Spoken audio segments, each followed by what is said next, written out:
અરવલ્લી જિલ્લાના ધનસુરા તાલુકામાં જમીન દલાલો દ્વારા લાખો રૂપિયાનું ચૂનું લગાવતા તેમજ મારી નાખવાની ધમકી આપતા જમીન દલાલો મુખ્યમંત્રી સુધી થઈ રજૂઆત। અરવલ્લી જિલ્લાના ધનસુરા તાલુકાના ભેંસાવાડા ગામે 2020માં 1,09,53,742 રૂપિયામાં જમીનનો સોદો થયેલ, જેમાં 57,53,742 રૂપિયા દલાલો દ્વારા રોકડા આપવામાં આવ્યા અને દસ્તાવેજ કરાવી લેવામાં આવ્યો હતો।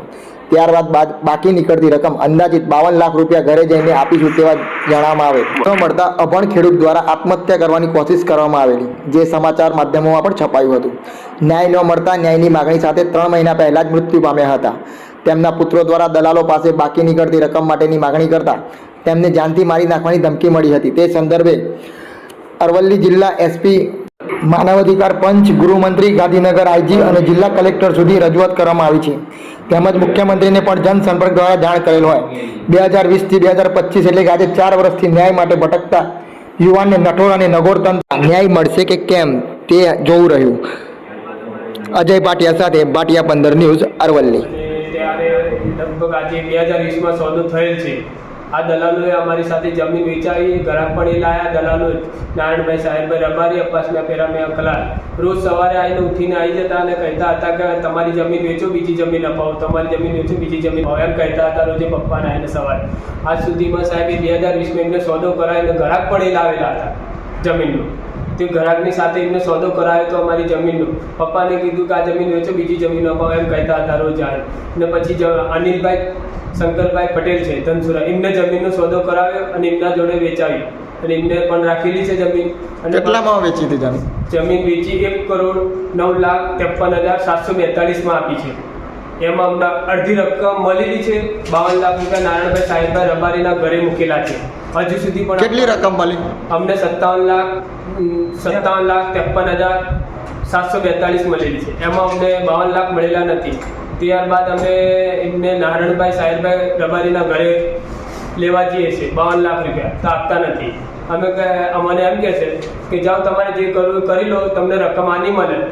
જમીનનો દલાલ છે બે નારાયણભાઈ સાહેબભાઈ રબારી, અબ્બાસમિયા પેરામિયા કલાલ, તે 52 લાખ રૂપિયા લેવા જઈએ છે તો દાદાગીરી કરે છે અમારી જોડે। આજે 3 વર્ષથી આ મેટર ચાલી રહી છે, અમારું કેસ પણ ચાલુ છે, લગભગ 3 વર્ષથી કેસ ચાલુ છે। આ કેસના અંદર હજુ સુધી કોઈ ન્યાય મળેલ નથી। ક્યાં આગળ ફરિયાદ આપીશ તમે? અમે ધનસુરા પોલીસ સ્ટેશનમાં ફરિયાદ આપી હતી और અત્યારે કોર્ટના અંદર બી કેસ ચાલુ છે। હજુ સુધી કોઈ ન્યાય મળેલ નથી। આરોપી બાર ફરે છે અને હજુ સુધી આરોપીની કોઈ ધરપકડ થઈ નથી। એટલે આરોપીની ધરપકડ થાય અમારી માંગ છે। અને વત્તા બીજા નંબરના અંદર અમારી સાથે આ લોકો અમે પૈસા લેવા જઈએ છીએ કે ભાઈ અમારા 52 લાખ રૂપિયા આપો। અમે પપ્પાને બધા એક વખત હાજરીમાં હતા પપ્પા, તો એ અમે ગયા હતા। એ લોકો દાદાગીરી કરે છે કે જાઓ તમારે જે કરવું એ કરી લો, નહીં મળે પૈસા, એમ કે છે અત્યારે હાલમાં। અને દલાલી પણ લઈ લીધી છે, 52 લાખ રૂપિયા એમના ઘરે મૂકેલા છે। અને અમને કહે છે કે તમારે જે કરવું હોય, પોલીસને બી કરવું હોય, જ્યાં મળવું હોય ત્યાં મળો, જાઓ, પોલીસ તો અમે પૈસા આપીને દબાઈ દઈશું, એમ કે છે અમને, દાદાગીરી કરે છે।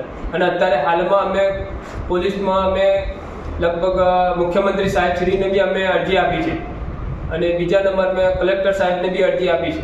ત્રીજા નંબર મેં સાહેબને એસપી સાહેબને બી અમે રજૂઆત કરી છે આ માટે, કેમ કે અમને ન્યાય મળેલ નથી। 3 વર્ષ થઈ ગયા, અમે આ 3 વર્ષથી એમને એમ ફરીએ છીએ। પપ્પાનું લગભગ આપઘાત કર્યું તો 2021માં, તો એમને દવા પીધી અને આપઘાત કર્યું કે હજુ સુધી કોઈ ન્યાય નથી મળે। આ લોકોને કહેવા દે છે તો દાદાગીરી કરે છે કે ના જાઓ, જેમ કરવું એમ કરો, તમને પૈસા નહીં આપે અને વધારે ઘરે આવશો તો તમને અમે જેમ માણસો બોલાવીને અમે તમને ઉઠાઈ લઈશું ને મારી નાખીશું, એમ ધમકી આપે છે। અમે અને બધોને દાદાગીરી કરે છે। નારાયણભાઈ સાહેબભાઈ રબારી ધનસુરા રહેવાસી, અબ્બાસમિયા પેરામિયા કલાલ, 2 દલાલ છે, એમને દલાલી પણ લઈ લીધી છે।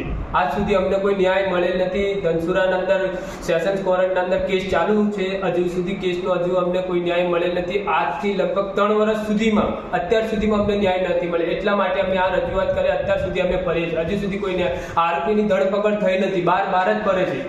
એ અમારો ન્યાય છે સાહેબશ્રીને કે અમારો ન્યાય મળે એ માટે અમે ફરીએ છીએ। અત્યારે સુધી અમે 5 ભાઈલા છે, અમે અત્યારે રજૂઆત કરી છે, અમને ન્યાય મળે એ માટે સાહેબશ્રી નમ્ર વિનંતી છે। જય હિન્દ, જય ભારત।